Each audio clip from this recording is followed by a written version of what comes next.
السلام عليكم ورحمة الله وبركاته. حمدا ونصلي على بعد. அளவற்ற அருளாளனும் நிகழ்கிற முடியுமாகிய அல்லாஹ்வின் திருப்பெயராலும் என்றேன். எனதருமை இஸ்லாமிய சொந்தங்களே, நம்ம நேற்றைய தினம் சஅத் பின் முஆஸ் ரலியல்லாஹு தஆலா அவர்களை கடைசியாக பார்த்து கொண்டிருந்தோம். அவருடைய மரணம் மற்றும் அவர்கள் எந்த அளவுக்கு மரியாதை பெற்றவர் மற்றும் அவருடைய அவரை அடங்குவதற்கு பின்னாடி ரசூல் ஸல்லல்லாஹு அலைஹி வஸல்லம் சுப்ஹானல்லாஹ் மற்றும் அல்ஹம்துலில்லாஹ் அல்லாஹு அக்பர் சொன்னதையும் அதற்கான விளக்கத்தையும் வந்து பார்த்துட்டு இருந்தோம். அதற்கு பின்னாடி உடனே என்னவாகுது அப்படின்னு சொன்னா, சலாம் பின் அபி ஹுகைர் அப்படின்னு சொல்லக்கூடிய ஒரு யஹூதியை ரசூல் ஸல்லல்லாஹு அலைஹி வஸல்லம் கொல்வதற்காக அனுப்பிவிடுறாங்க. இவன் யார் அப்படின்னு சொன்னா, ஒரு யஹூதி. இவனுடைய வேலை என்ன அப்படின்னு சொன்னா, மக்களை வந்து ரசூலுல்லாஹ்வுக்கும் மற்றும் சஹாபாக்களும் எதிராக திருப்பி விடுறது. அதாவது மக்களை வந்து முசுப்பேத்துறது.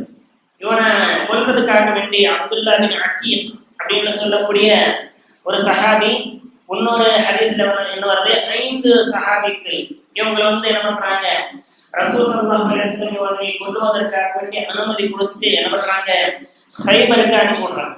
ஏன்னா இவனுடைய வேலை என்னது, மக்களை உசுப்பேத்துறது, கொண்டு போய் ஹைபருடைய கோட்டையில அடைச்சிட்டு. இதுதான் இவனுடைய வேலை. பெரிய கோலையாகவே இருந்தான் பாருங்க. இங்க வந்து உசுப்பேத்துவான், உசுப்பேத்திட்டு என்ன பண்ணுவான், ஹைபருடைய கோட்டையில போய் அடைச்சிக்கிடுவான். என்ன பண்றாங்க, ஹைபருடைய கோட்டைக்கு வந்து இந்த 5 சஹாபிகளும் போறாங்க. போன பின்னாடி இரவு நேரம் ஆகுது. இரவு நேரத்துல யாருக்குமே வந்து தெரியாம ஒரு பக்கமா வந்து ஒளிஞ்சுக்கிறாங்க. இந்த 5 சஹாபிகள் என்ன பண்றாங்க, ஒளிஞ்சுக்கிறாங்க. ஒளிஞ்சுட்டு இரவு நேரம் அடைஞ்ச பின்னாடி எல்லா ஜந்துக்களையும் அடைச்ச பின்னாடி வெளியில வர்றாங்க. வெளியில வந்த பின்னாடி இந்த இப்னு அபி ஹுகைர் அப்படின்னு சொல்லக்கூடிய மனைவி, அவருடைய மனைவி என்ன பண்ணுது, நீங்க யாருன்னு கேட்டோம்னா, நாங்க அரபு நாட்டை சேர்ந்தவர்கள். ஹைபர்ன்றது அரபு கிடையாது. அதனால வந்து இவங்க என்ன பண்றாங்க, நாங்க அரபுகள், நாங்க வந்து ஹுகைரை தேடி வந்தோம் அப்படின்னு சொன்னோடனே, நீங்க தேடுறவங்க அந்த ரூம்ல இருக்காரு அப்படின்னு சொல்லி கையை காமிச்சு விட்டுறாங்க. கையை காமிச்சு விட்ட உடனே என்ன பண்றாங்க, இந்த 5 பேரும் போய் பாக்குறாங்க. பாக்குறப்போ என்ன வந்து எல்லா கதவுகளும் மூடப்பட்டிருக்கு. எந்த ஒரு என்னது எதிரியும் உள்ள வராத அளவுக்கு மூடப்பட்டிருக்கு. மூடப்பட்ட பின்னாடி என்னாச்சு, அவர்கள் வந்து அவங்க கண்டுபிடிச்சு, அதாவது இங்க வந்து அல்லாஹ்வுடைய எதிரி அப்படின்னு சொல்லி கண்டுபிடிச்சு உள்ளாக்க போறாங்க. போயிட்டு ஒரு கத்தியை வச்சு அவங்க வந்து கொண்டுறாங்க. கொண்ட பின்னாடி திரும்ப வர்றாங்க. வந்துகிட்டு இருக்கிறப்போ அப்துல்லா பின் அகீக் அப்படின்னு சொல்லக்கூடிய அந்த சஹாபிக்கு என்னவாகுது, கண்ணு தெரியாததன் காரணமாக படியிலிருந்து கீழே பிறந்து விழுந்துடுறாங்க. அவங்களுடைய கால் வந்து அடிபட்டுருச்சு. இவங்களை தூக்கிட்டு இன்னொரு சஹாபி வந்து ஓட வர்றாங்க. அதுக்கு பின்னாடி என்னவாகுது, அந்த அல்லாஹ்வுடைய எதிரி இறந்துட்டானா இல்லையான்னு சொல்லிட்டு திரும்ப பாக்குறாங்க.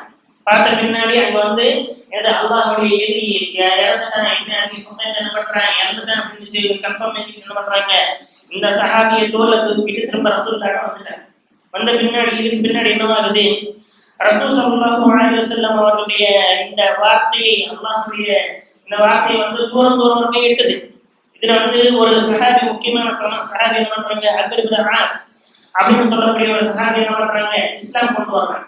இங்க இஸ்லாம் கொண்டு வர்ற அந்த ஒரு வரலாறு என்பது எப்படி இருக்கு அப்படின்னு சொன்னா, இவங்க வந்து என்ன பண்றாங்க, தன்னுடைய பேச்சு கேட்கக்கூடிய சில நபர்களை வந்து ஒன்று சேர்த்து வச்சிருப்பாங்க. இவங்க என்ன பண்றாங்க, அவங்கள்ட்ட போய் ஒரு மசூரா கேட்கிறாங்க. இந்த முஹம்மதை பற்றியும், முஹம்மதுடைய இந்த தீனை பற்றியும், அது வரவதை பற்றியும் நீங்க என்ன தெரிஞ்சுக்கிறீங்க, என்ன சொல்ல விரும்புறீங்க அப்படின்னு சொல்லி கேட்கிறாங்க. கேட்ட உடனே அந்த மக்கள் என்ன சொல்லுது, நீங்க அதை சொல்லுங்க, நாங்க கேட்க விரும்புறோம் அப்படின்னு சொல்லி சொல்றாங்க.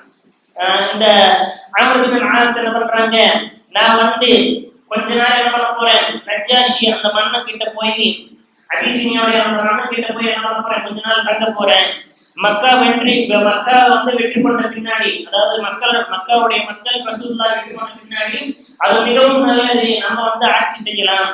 அல்லது ரசூல் ஸல்லல்லாஹு அலைஹி வஸல்லம் வெற்றி கொண்டுட்டாங்க அப்படின்னு சொன்னா நாம ஒன்றும் பண்ண முடியாது. அதனால வந்து என்ன பண்ண போறேன், நஜ்ஜாஷி மன்னன் கிட்ட போக போறேன் அப்படின்னு சொன்னோடனே, இந்த அவருடைய தோழர்கள் இருப்பாங்க இல்ல, அம்ர் பின் ஆஸ் அவருடைய தோழர்கள், நாங்களும் வர்றோம் அப்படின்னு சொல்லிட்டு விலை உயர்ந்த தோள்கள், அதாவது லெதரால் செய்யப்பட்ட அந்த பொருட்களை எடுத்துட்டு நஜ்ஜாஷி மன்னன் கிட்ட போறான்.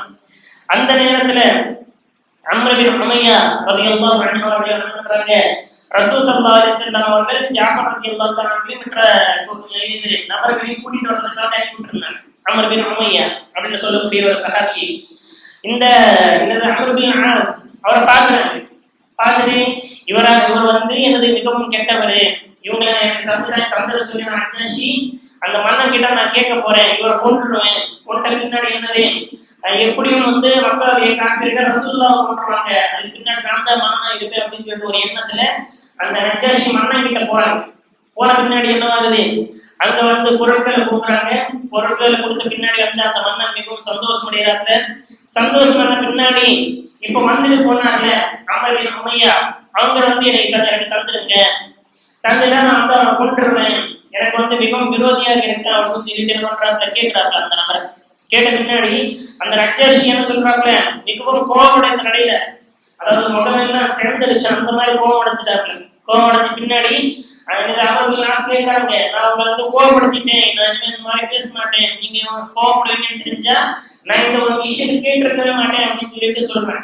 அந்த நஜ்ஜாஷி என்ன சொல்றாப்புல, நீங்க என்ன மாதிரி ஒரு மனிதனை கேட்டீங்க அப்படின்னு சொன்னா, யார் அனுப்பிவிட்டாரு தெரியுமா அவரை, மூசா அலைஹிஸ்ஸலாம் கிட்ட எந்த மலக்கு வர்றாரோ அதே மலக்கு வந்து அந்த ரசூலுல்லாஹி அதாவது முஹம்மது ரசூல் ஸல்லல்லாஹு அலைஹி வஸல்லம் அவர்களையும் வர்றாங்க, அவர்கிட்ட நீங்க கேட்டீங்க, நான் வந்து உங்ககிட்ட பைத்து வாங்க நினைக்கிறேன், நீங்க வந்து இஸ்லாம் கொண்டு வாங்க அப்படின்னு சொல்லிட்டு சொல்றாங்க.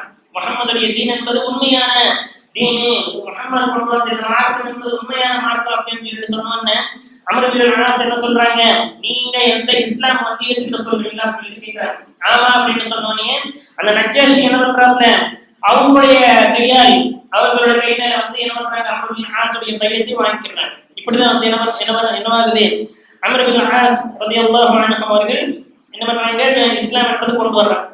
இதுக்கு பின்னாடி ரசூல் ஸல்லல்லாஹு அலைஹி வஸல்லம் கிட்ட மதீனாவுக்கு போறாங்க. மதீனாவுக்கு தேடி போறாங்க. தேடி போனோடனே அங்க அதே ஒரு காலகட்டத்துல ஹாலித் பின் வலீத் ரலியல்லாஹு அன்ஹு மற்றும் உஸ்மான் பின் தல்ஹா அப்படின்னு சொல்லக்கூடிய சஹாபாக்களும் அதே காலகட்டத்துல தான் ஏறக்குறைய அந்த 6ஆம் ஹிஜ்ரி நெருங்கி என்ன பண்றாங்க, இவங்களும் இஸ்லாத்தை கொண்டு வந்துடுறாங்க. இன்ஷாஅல்லாஹ் அந்த நாளைக்கு வரக்கூடிய கிளாஸ்ல நம்ம வந்து ஹாலித் பின் வலீத் ரலியல்லாஹு அன்ஹு எப்படி இஸ்லாம் கொண்டு வந்தாங்க, அப்ப அதுக்கு பின்னாடி உஸ்மான் பின் தல்ஹா ரலியல்லாஹு அன்ஹு எப்படி இஸ்லாம் கொண்டு வந்தாங்கன்ற வரலாறை வந்து நம்ம இன்ஷாஅல்லாஹ் நாளைக்கு வரக்கூடிய கிளாஸ்ல பார்ப்போம்.